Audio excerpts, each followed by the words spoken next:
Blacksit family, Blacksit family, Blacksit family. How are you today? Blacksit family, if you're new to Blacksit and you're not Blacksit family yet, this is a Blacksit, B-L-A space X-I-T. This is the YouTube channel which is dedicated to our repatriation, relocation back to the motherland. And I say ours, I'm talking about us, African descendants that had the misfortune of being born outside of Africa. And because of slavery and because of all of the various and terrible debauchery things that we have had to suffer throughout the centuries, we are now coming home. This is the story of our family Blacksitting from the UK, that's in England, and coming back home. Where are we? We are in the beautiful, smiling coast of West Africa. We are in Gambia, the beautiful, beautiful Gambia. And we are privileged, very privileged to live here. This is all about our journey, relocating, repatriating. We are homecomers. We've left the West for the best.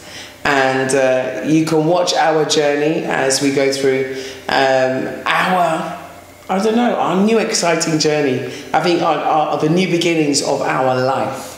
And as I'm on my journey, I am meeting the most interesting people and I am sharing those experiences with you. And today I am very, very, very fortunate. In fact, I'm honored. I'm very, very honored. And I'm honored to be here with the author of Gambian Folk Tales and Fables, none other than Cornelius Gomez. So please, Cornelius, can I call you Cornelius? Yes, you can call me Cornelius, you can call me Connie. Connie? Yeah. Okay, Connie, can you please introduce yourself to the Blacksit family? Thank you very much, Juliet. Please, I'll call you Nyancho Gujawi. Yes, Nyancho. Right. So I'm your host. Yes. The name given to me by my mother was Juliet. My African name is Nyancho Gujabi. That's right. Thank you very much. Thank you. And good evening to all of you guys. Thank you very much, you beautiful people out there, Blacksit people, wherever you are in this world.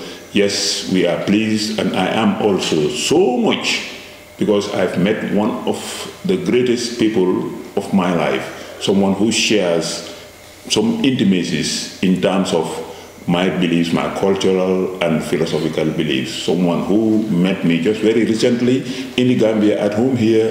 And of course, it's been so coincidental because we first met at the CRC, that's the Constitutional Review Commission office, when she came to fight for something, which I am also suffering from. Yes, that's equality, fraternity, and liberty, to come back home and to enjoy all the resources that have been sniped away from them and which is now being, I just don't know what word to use, but she has a very, very strong heart, a heart of gold. So I'm sure and certain that all of you guys there, you have the same heart and you're all welcome home. We hope to see you very soon. My name is Cornelius. Some people call me Uncle Connie, some call me Popcorn, that's a school name, nickname. I am a Gambian, born in Banjul in 1952 and educated in Banjul, and then found myself in Senegal at Cheikh Anta Diop University, where I studied African literature, Wolof grammar and transcription, as well as French. I've got to say, I'm honoured. I'm so honoured. I mean, you went to Cheikh Anta Diop Institute. Can you share? Yes. Can you share with us a little bit about that? Cheikh Anta Diop was an anthropologist, and in fact, I remember one of his books being one of the first books that I bought. And I really wanted to find out about, African history. I wanted to find out about our beginnings anthropologically. Yeah. And when I bought the book, I didn't open it. Yeah. I just bought it because I saw his name on it. And then when I opened it, it was written in French.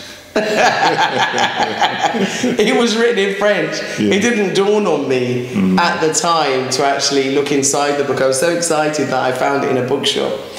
And so, not being able to read French very fluently, I was never able to finish that book. But I did find an English translation later on. Well, but yeah, what was that experience like for you? I mean, Cheikh Anta Diop, can you share with Black Sip Family your experience of him, if you met him at all, or if you just studied at the institute? But what was that like for you? Well, candidly, I have never had that opportunity of meeting him and shaking hands with him.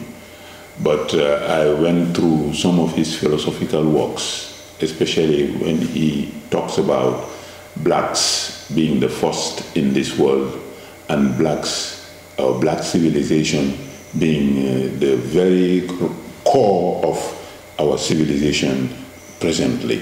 Mm-hmm.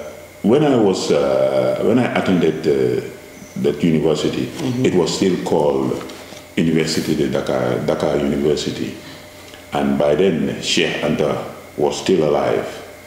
But as usual, we only honor our great people after they pass away from this world. Exactly. Yes. By then, as usual, he was still the committed writer, the committed historian and anthropologist that he used to be, and he was against anything that tended to bring us back to that woeful situation of slavery and imperialism. So much so that he was never at peace with the political figureheads, especially one great person I love also very much due to his Africanness and his literary power. That was the first president of Senegal, Léopold Sédar Senghor. They were always at loggerheads, himself and Cheikh Anta Diop, who saw negritude in another light, different from the way Senghor tried to expose it. I learned a lot about him because he was a committed fighter, and he was very much educated in terms of black civilization. Yes. And he was also very much courageous. Mm. He never accepted to bring himself down.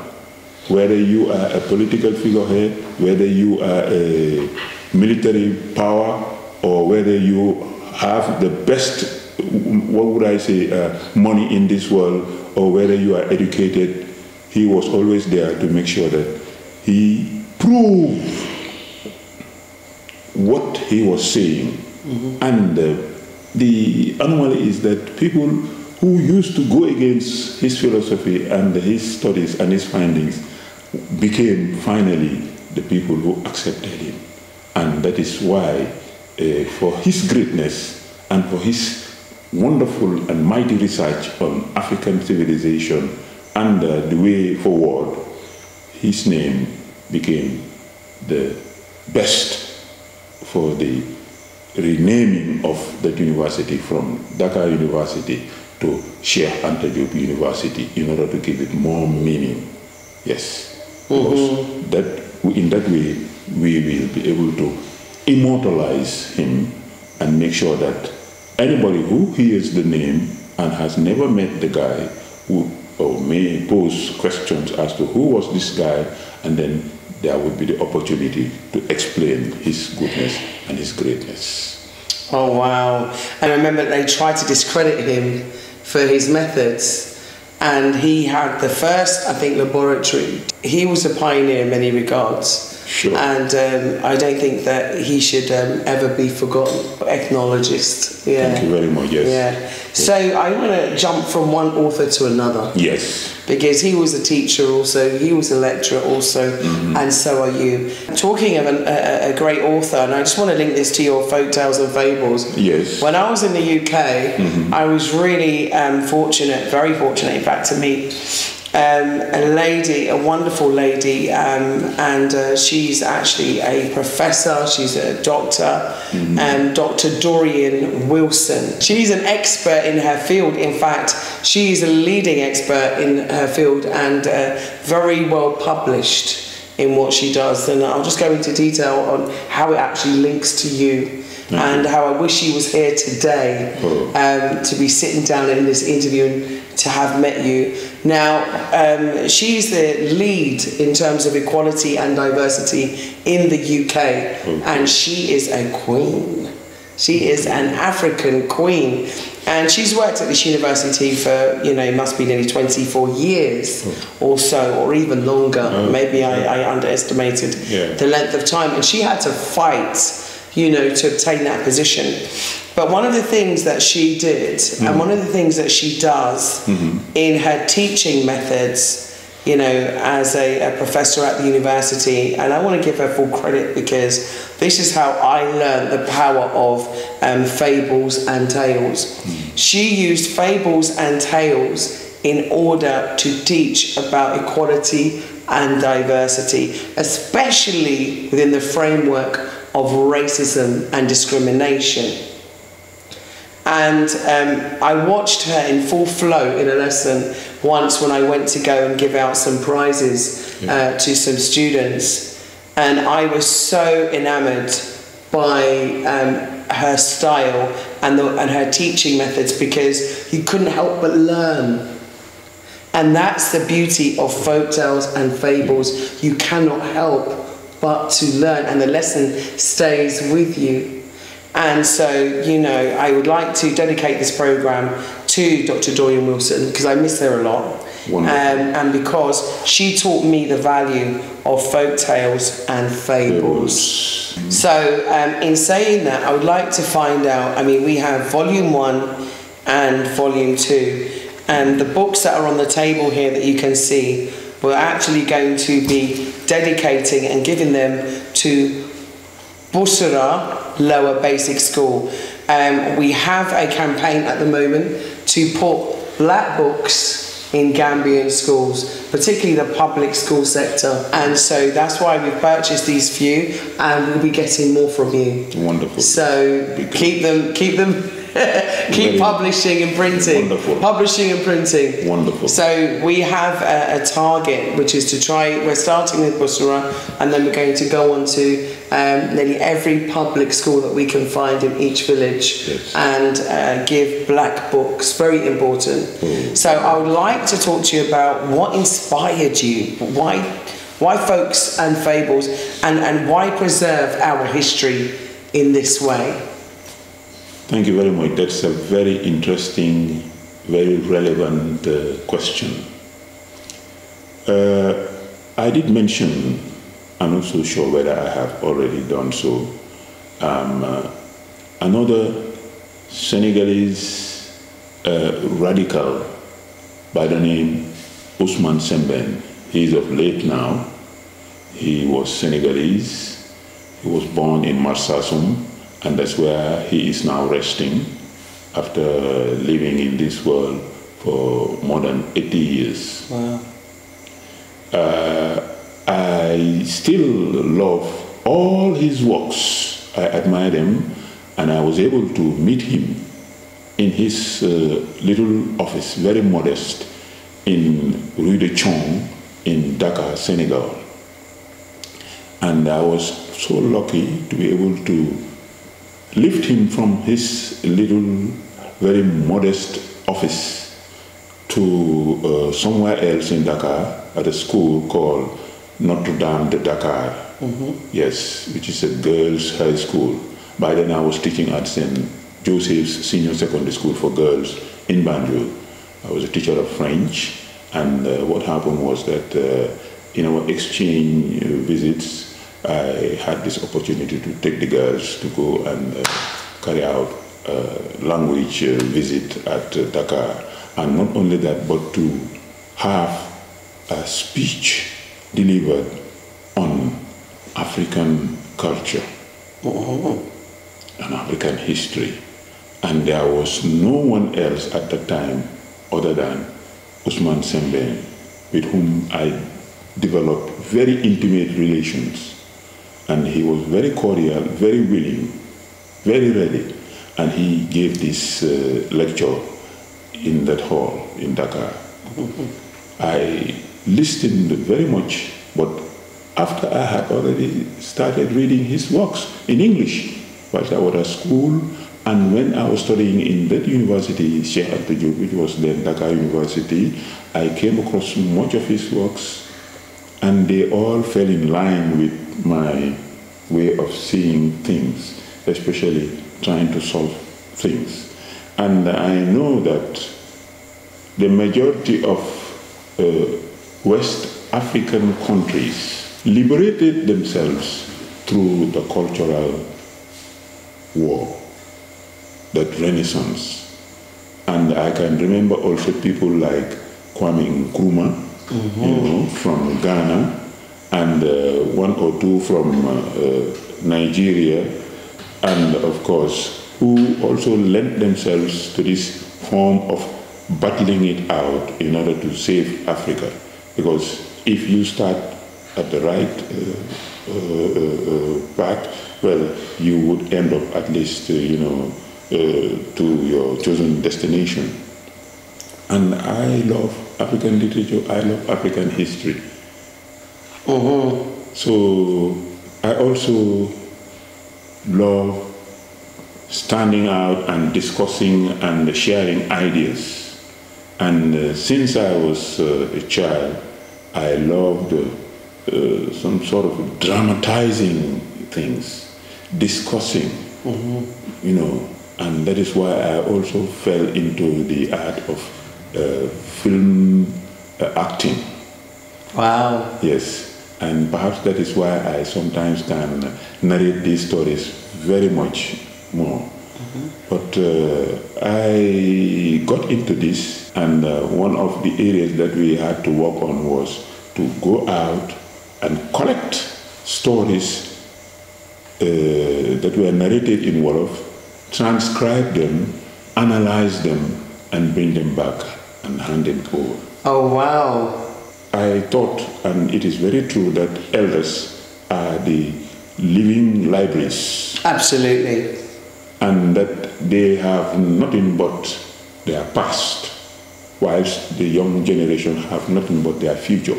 When I went to the old lady, you could believe it, I told her my mission, we discussed, but then suddenly she burst into tears. Tears?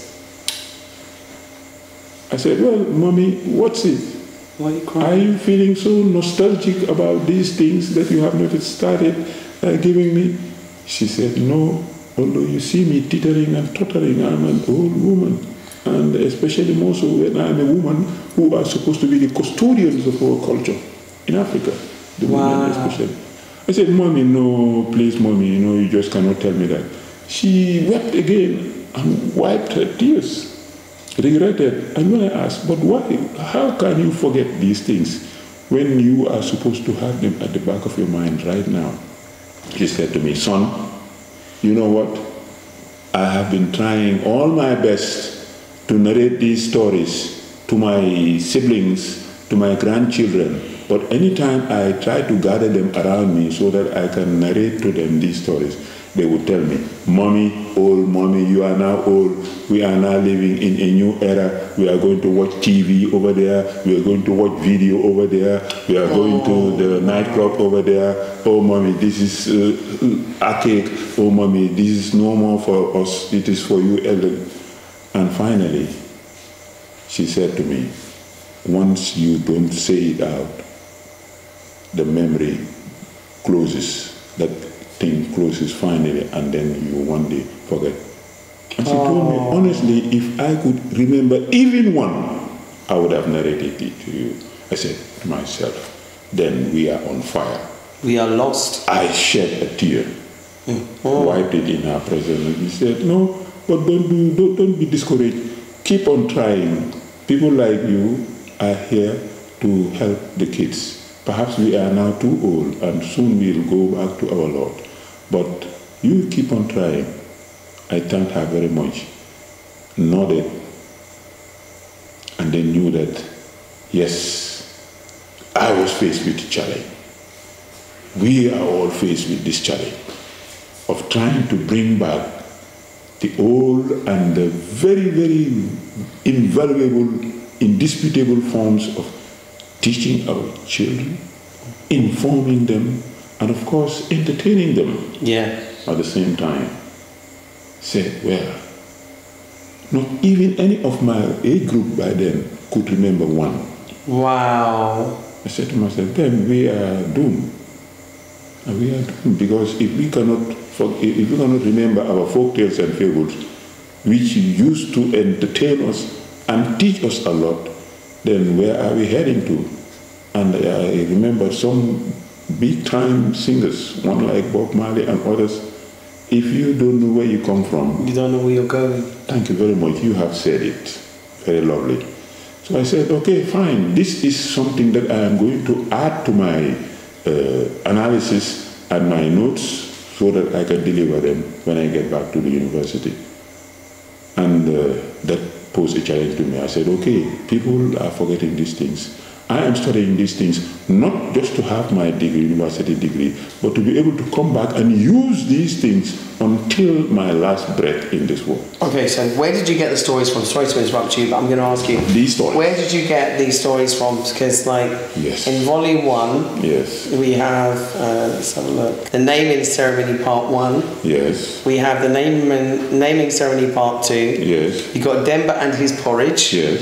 You've got Majigin. Majigin. Majigin. And Hyena the doctor. The race. Uncle Hyena sells his mother. Hyena and the dogs. The little bird. The old woman and the thief. Kumba the Nde. And Kumba Amul Nde. Chameleon, the best farm worker. Dawar, is that right? Dawar. And the antelopes, Hyena Rabbit and the blind men, and last but not least is the chapter 15, the stranger. So where did these stories come from? And you've got even more in your volume 2. Yes. So that's volume 1 and this is volume 2. And what I love about the artwork in these books are phenomenal.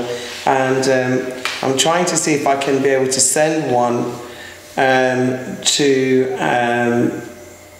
Dr. Dorian Wilson, and the more I get, I would like to see if I could send one out to maybe a Blacksit subscribers' children, wherever you are. If I could values as part of beauty, the beauty of an Africa.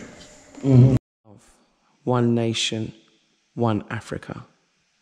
Thank you, Blacksit family. Please keep watching, please subscribing, and remember, follow your dreams. Purchase your tracks today.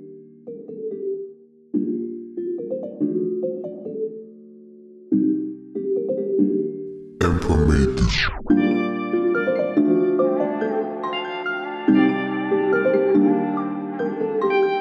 Purchase your tracks today.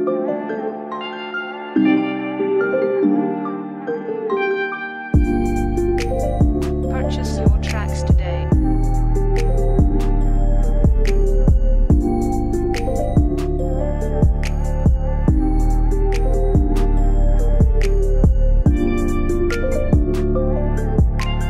Purchase your tracks today.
Purchase your tracks today.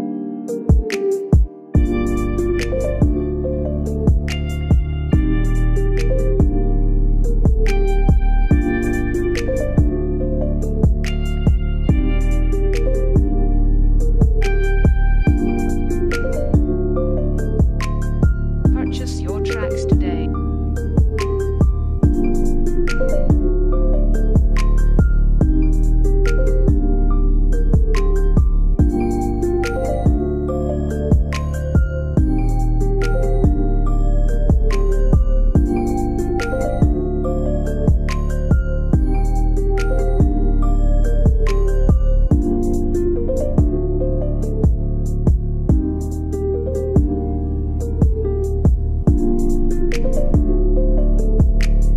Purchase your tracks today.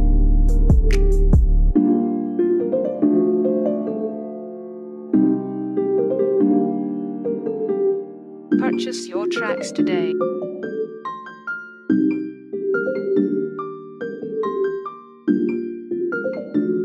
Emperor made this.